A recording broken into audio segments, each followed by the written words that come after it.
bit. Random thing that we just thought of.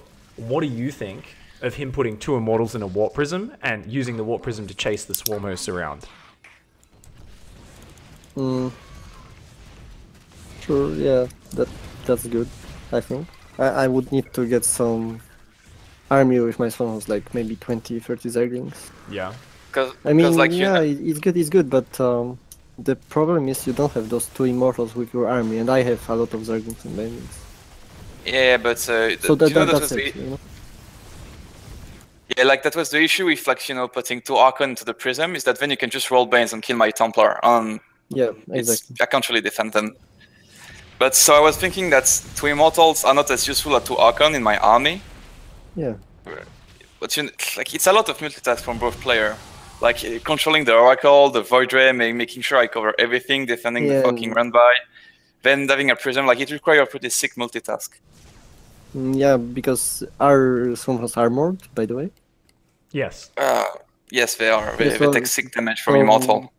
Yeah, exactly. So they would like 4-shot them or something like this. Yep, 4 shots.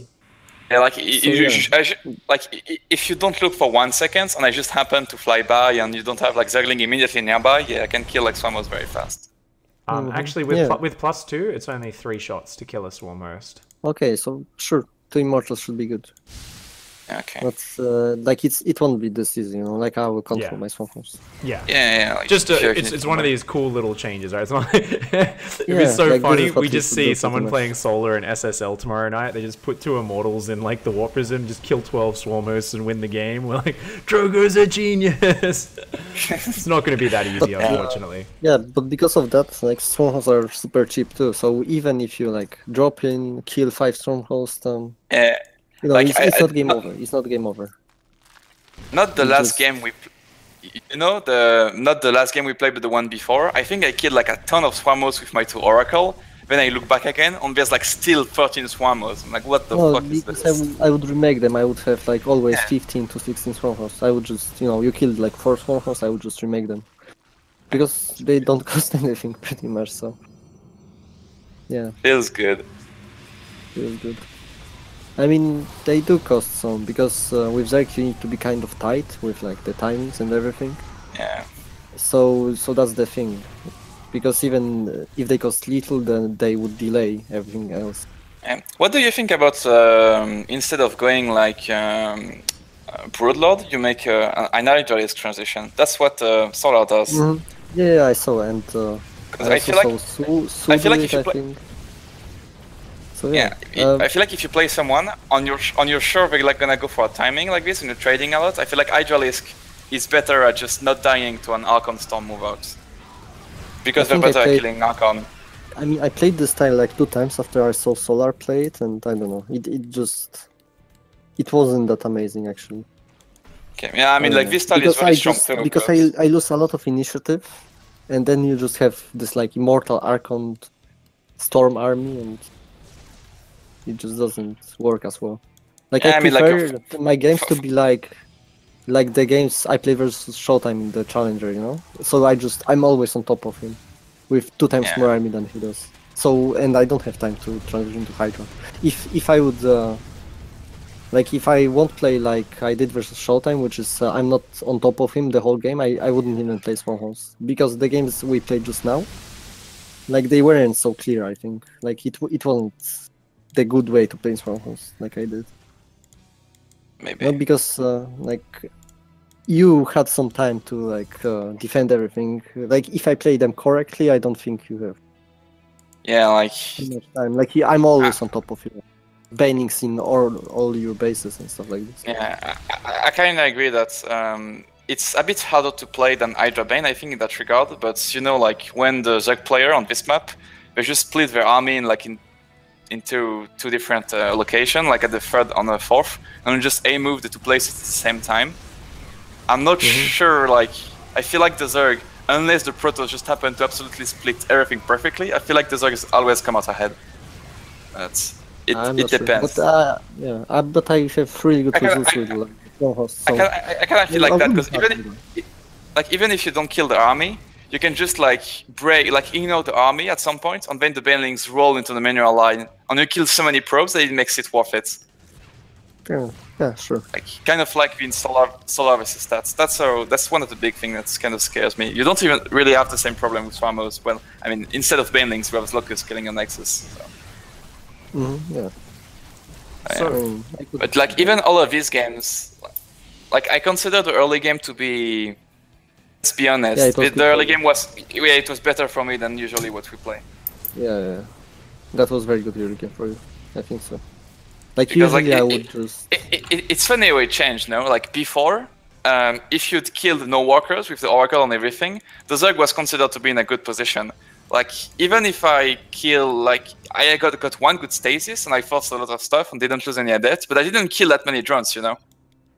But it still was like pretty good for me, like compared to the standard, because this map is so gigantic that the Zerg, it's a lot easier for Zerg to defend. Because you know, this reminds me of Newkirk.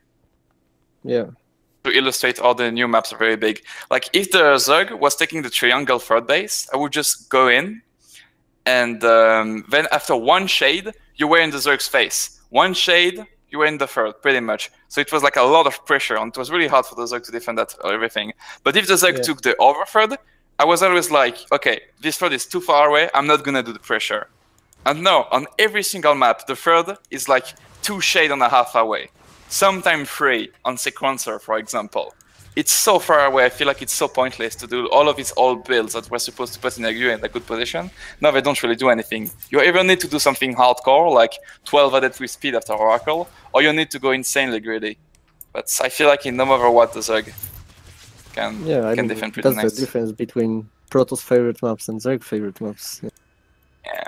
I think the previous map pool was quite Protoss favorite, right now it's quite Zerg favorite.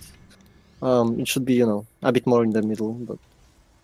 So, I think just to get both your opinions, I mean, I think Blood Boil, you both agree very Zerg favored, yeah? You're cutting hardcore, man. I can't hear you. Yeah, really? I can't hear you too. Bloody Discord. Alright. Do you guys I mean, we can hear you now. Okay. Give it a try again. I'll just keep talking. You know what? Yeah, try again. Oh my god, I just realized that for some reason voice activity has turned itself on. Okay, so I just need to... That would make sense. And the sense... Okay, yeah. You could in a very strange way. Okay, sorry about that, guys. So I just wanted to say Blood Boil. Imbalanced. Favored to Zerg. You both agree? Yes. Okay. Elazer? It's hard.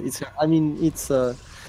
like Elazer will say no because he has to defend Archon drop when he takes the gold on. It's annoying. It's my favorite, but it's tricky. There are like some timings that Protoss has that are just more difficult to defend than on other maps, I think. What about Sequencer? It's tricky. I think Sequencer is Zerg's favorite, but it's not like it's not like super imbalanced. I think Blood Boil is worse than Sequencer. Do you think if there was a second gas on the back of Blood Boil, you'd be more okay with it? Or is it really just the gold base that's the problem? No, like the big problem with Blood Boil is the gold. Like the gold is to be like first thing first, get rid of 8 mineral patches on the gold. That's completely bonkers. Yeah. Like it shouldn't be that big of a reward for taking the gold. Yeah, but I think so when we do that, then we see what happens. I think, 1 month will pass, 2 months will pass, and Protoss will figure out strategy to also have a gold base on Blood Boil, and it will be, totally even, or, like, it's hard to say, because it's always, like, for example, Prion, it was always Zerg favorite, but at some point, Protoss players started to take, like, gold base first, or stuff like this, and it became Protoss favorite for a moment. Let's not be revisionist of history here. Here's what happened. At the time we had Prion Terraces, when the gold was at the third base, I remember that because I won a DreamHack back then. Me and Lilbo were trying to take the gold every single game. I lost all of the game where I did that. I think Lilbo won one, then lost the next one, pretty much, at Leipzig. And in practice, we were all agreeing that if the Zerg wasn't retarded, it would hold fine. Then Prion became fine because the gold was switched to the natural. Let's not forget that. For all of the time where Prion at the goal at the third, it was imbalanced for Zerg, like pretty much end of the story. It wasn't that Protoss figured it out. It was just imbalanced. Oh yeah. That was just my rant about prime terraces. Yeah. Okay. I'm loving it, guys. I'm loving it. You know, some good strong attitudes is always good. So I let's. mean, that was a Zerg favorite map for sure, but there was a period of time where Protoss players would win on this map. I do remember a lot of adept timings on that map. It was very small. And I really agree that after this one was third base. Like they were fucking like Phoenix Adept stuff versus Zerg, you know, two Stargates. Where okay, when I played Darkstyle, you know, with like Queen drop Link, when that got figured out, I would again start winning. But like there were some bullshit. You mean the all-in on 2 base? No, I'm talking like just like Phoenix Adept stuff. Yeah, like for a while Phoenix Adept was really powerful, but now I don't think anybody can do that seriously. I think after the Queen buff, it became a lot worse. If I got my story, when was the Queen buff, by the way? Buff in Legacy of the Void, right? It was before BlizzCon, right? Yes, it was before BlizzCon. Or was it? Was it before BlizzCon? Yeah, I think it was. I don't remember really. I can't remember. Maybe it came out with 3.8. Like at some, because no, it was before, because what we would do as Protoss is that we would be doing Phoenix into Immortal, and we would win every game because Immortal was broken and Phoenixes were just really good. But +1 range shut down Phoenix pretty fucking hard, and it happened in the middle of 2016. I don't remember when exactly. Yeah. But at some point we had to stop doing the Phoenix's strategy entirely. We just completely stopped. Oh, just before Valencia. And we haven't seen it just since. before Nurture won Valencia. I think it was like right around that time of Valencia and Shanghai? Was there an IEM Shanghai? IEM? Yeah, it was IEM Shanghai last year. Yeah. Yeah, maybe. Okay, cool. So anyway, guys, I love the discussion about all of that. Just to finish up the map discussion, and I want to start with Elazer. Odyssey and Ascension to Aya in this matchup. That's all we're focusing on in the new maps. So this map here in Odyssey, which is similar but doesn't have the choked up middle area. Your thoughts? Balanced, maybe slightly Zerg favored. How do you feel? So about ZVP? Yeah, just for ZVP, just for this matchup. Yeah, so Odyssey is pretty Zerg favorite, I feel like. I mean, the gold base changes a lot. You know? So... On Odyssey? If it wasn't a gold base, yeah. You know the gold base only has like 1,000 minerals and 600 minerals on the patches though. Oh, but that's a big difference, like, come on. You have so much initiative, the game just ends. Okay, so you think even though it mines out, it doesn't matter, because by the time, you know, you've got too much advantage. I mean, I like to be, you know, Zerg biased, but obviously gold bases help a lot. So, if there wasn't a gold base, I think it would be probably like Protoss favorite slightly. Yeah. With gold base, it's... you know, PiG, there's a fun fact about this map. You know the third base on Odyssey? That's like not in triangle, the other one that makes a straight line with all of your bases. There's water preventing you from doing a good SimCity. If there was no water, it would be a lot better, because you could like hardcore total that base, but you can't, because there's actual fucking water preventing you from doing anything. Really? Okay, I didn't know It's so annoying. It is so annoying. Yeah, I don't know why this water is here. Yeah. Like, not on the other thing, but it's just me complaining for no reason. But when Zerg throw biles on the water, I have a hard time seeing the biles. Yeah, I mean also like when you creep spread, you cannot creep on the like edges of the water, so that's also annoying like pretty much every game. I have to hit perfectly, you know, on the water or. You know, just the water is annoying stuff. I don't know why it's there. And the guy was like, "We're gonna add water. Everybody loves Abyssal." It looks beautiful. Looks beautiful. It is the most beautiful map. This is the new Ohana. Let's be fair. It's I think pretty. Abyssal is most beautiful. You think Abyssal? I guess yeah. Abyssal is pretty beautiful. I just love it because we haven't had a good beach map in so long. There's like deck chairs and stuff. It's a pretty nice map. Yeah, so like overall, like maps with gold base obviously are like good for Zerg. Yeah. Besides like Blood Boil, which is quite tricky in my opinion, and Sequencer is like I feel it's pretty good for Zerg, especially for Swarmhost, because you know it's all like cut into pieces, so it's hard to chase after Swarmhost. Yeah. And the bases start getting quite spread apart yeah, after the 3 8th bases. gas actually, I don't need the 8th gas. I usually play 7 gas or 6, so I don't care. So you just But take Protoss the players- 6 mineral 4th base. Yeah, like why Yeah. not? It's no problem for me.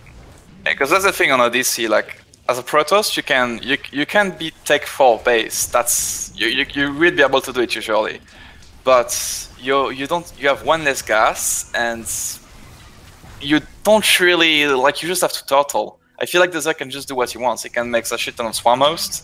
He can just take to whatever he wants.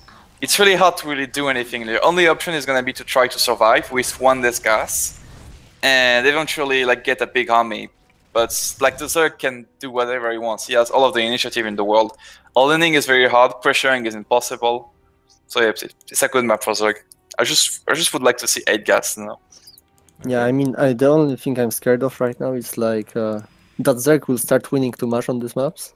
It will get nerfed, and then the maps will change, and Zerg will never win anything again. Because the games right now, it's really Zerg is winning a lot because of the maps, but if the maps change, I don't know, man. It would be tough, I think. So the maps because might on Abyssal, for example, I covering don't up really an win underlying games. problem with Zerg being a little bit too weak. Yeah, I think maps should like go a bit into middle, because right now it's Zerg favorite before it was Protoss favorite. Maybe remove like 1 or 2 Zerg favorite maps, add like something like Newkirk. That's it. Yeah, that's funny that you mentioned Newkirk, because I was gonna say this morning at the GSL, or was it yesterday? I don't remember, but there was a stats versus Biol on Newkirk, and Artosis was saying, "Hi, Newkirk is really open. It's a really good map for Hydra Bane. There is a lot of ground to cover. It's really hard for Protoss." And I'm just sitting here like, "Fuck off, mate! I would give anything to have Newkirk back. It's such a good map. It's so."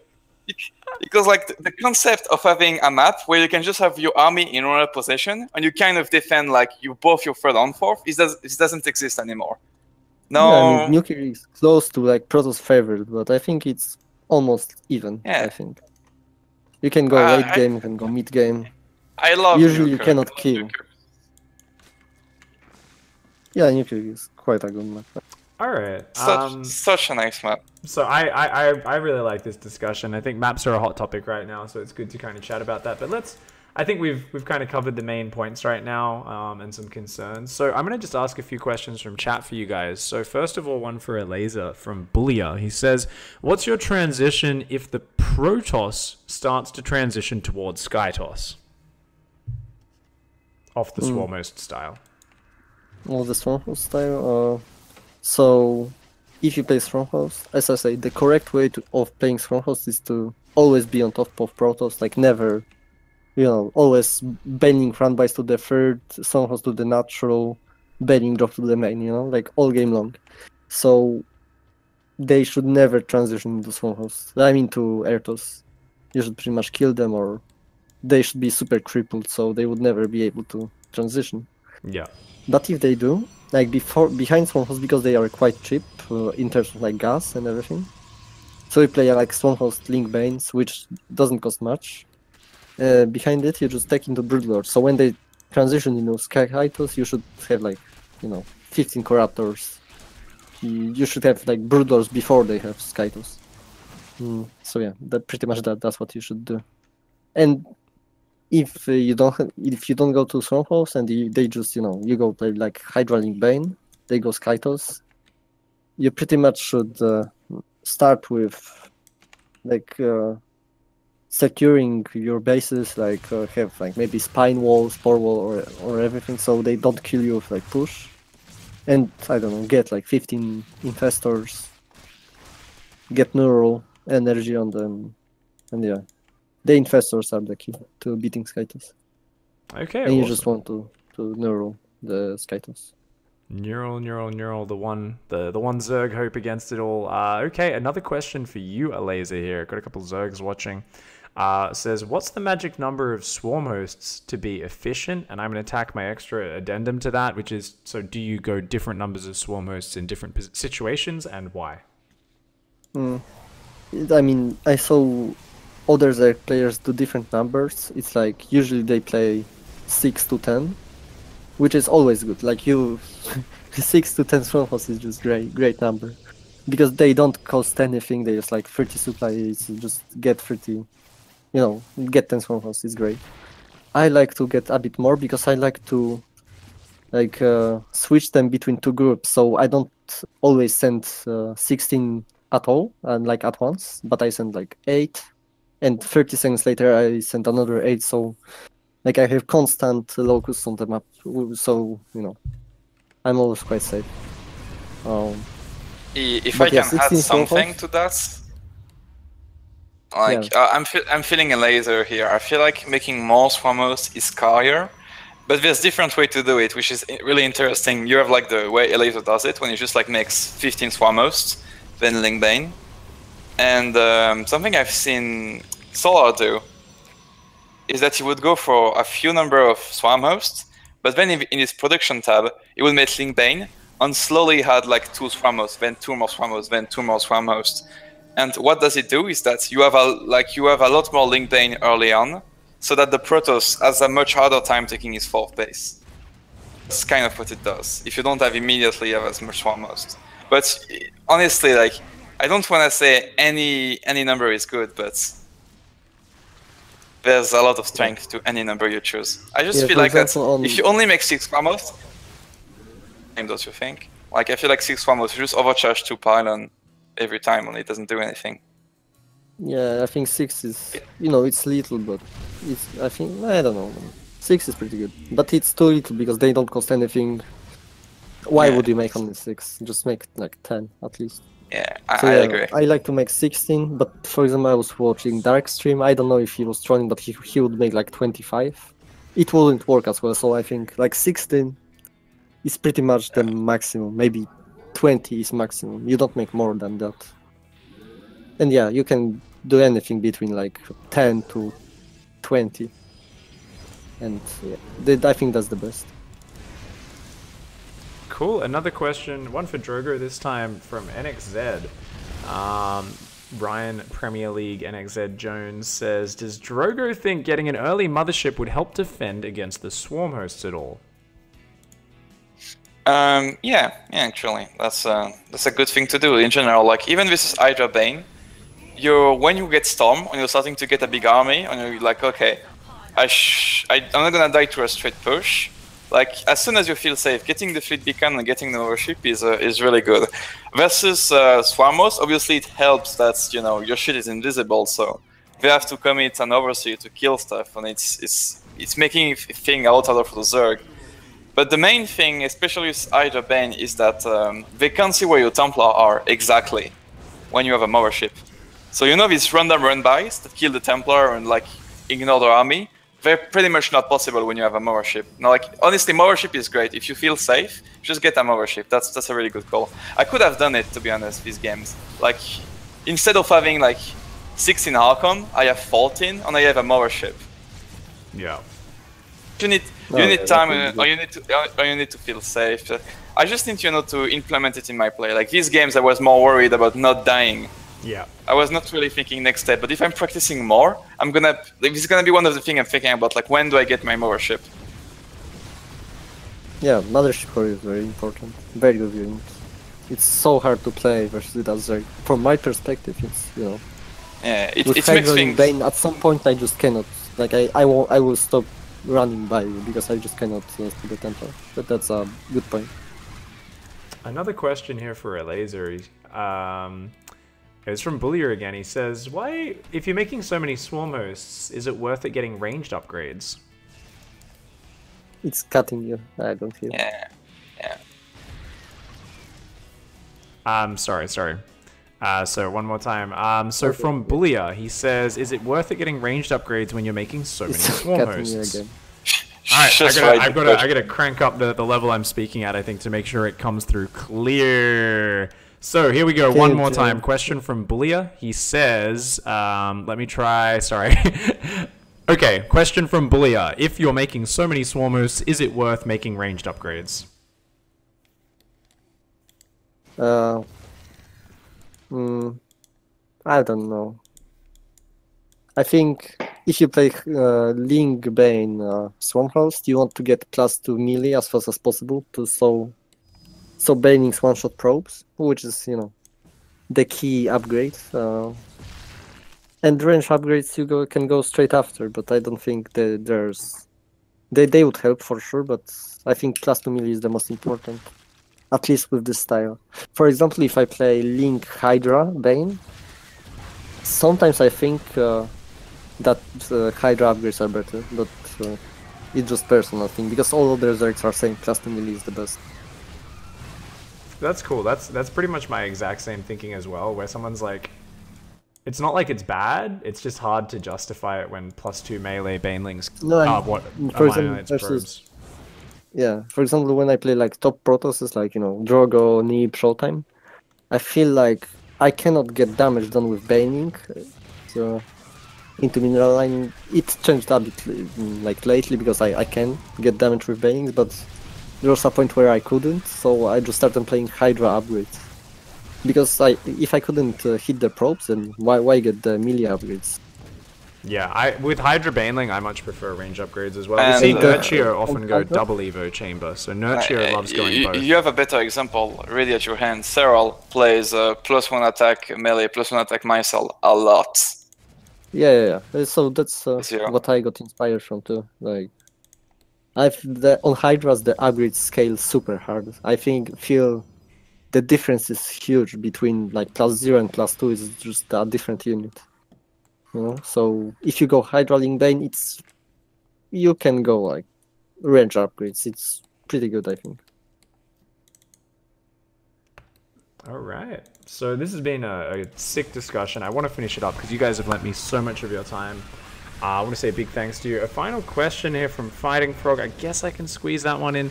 He says, how do you deal with early timings when skipping Roach Warren and Hydra Den? I guess this is more a reactive style. So if you weren't going against a Stargate, I guess you'd probably have a Roach Warren or something? Roach Warren in 2017. LOL. Really? Okay. No one in EU is building Roach Warrens anymore? This is, you know, not easy to answer because it's just something you need to practice, but if you, pretty much a simple solution is if you see a Robo and a Twilight, you get a Roach Warren. If you see Twilight only, I think you can defend with like Baning Nest. That's it. And I don't know, you just scout constantly. It depends on your style, obviously. I think that's a really good way to simplify it. For example, if I see Twilight only, I get like Baning Nest and try to get as many, you know, units as I will need. Like if it's 8 adepts, I will get like 30 Zerglings or something. And if I see Robo, then, you know, there might be like DT drop, there might be some huge warping of 20 adepts in your main base, so that's when you get Roach Warren. But first of all, you need to scout that it's Robo in Twilight, so I don't know how you're gonna do that. I get Overlord speed, but some people don't do that. Fair enough. That's for you to figure out.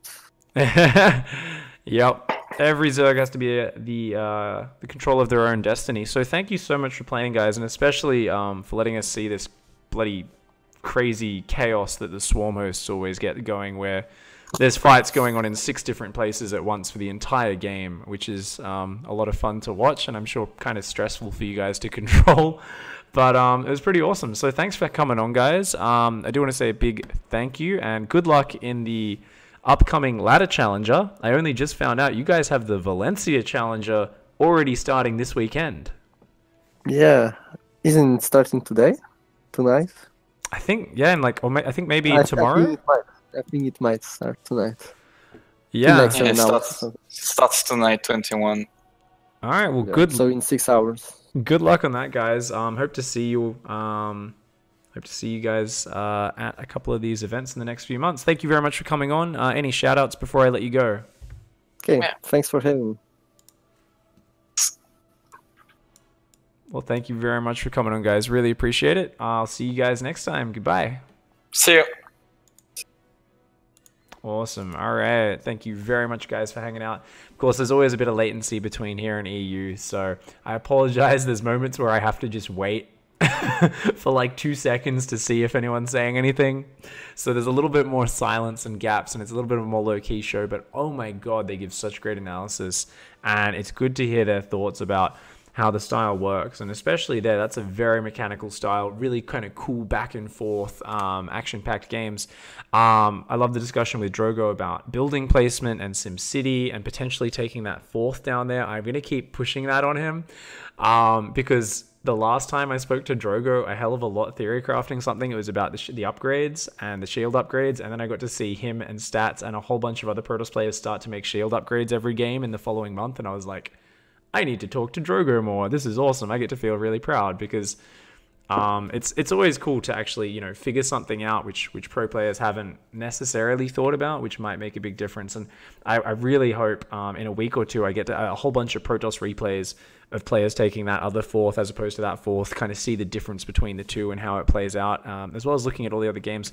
You know, big thank you to the guys for following the video. Big thank you for those guys coming on. If you guys want to follow them, their Twitter links are down in Twitch chat, and they're also in the YouTube description. I'll be posting those in Twitch chat in just a moment. Thank you very much for the support, guys. That'll end today's show. I know it's been a long one, so anyone who watched the whole thing, thank you very much. That's What If Wednesday is. It's for the hardcore guys who really want to learn how the pros try to solve these problems. I think it's a fascinating thing to watch, even though it is a much more long format show. And it's something which I'll keep doing for the hardcore guys that get something out of it. So thank you very much for watching, everybody. I will be back with my stream in about 8 hours. So I gotta go to sleep. Thanks for hanging out. Have a good night, guys. Don't forget to hug a watermelon, kick a walrus, and of course, punch a cactus to the moon. I'll see you guys next time. Goodbye and good night.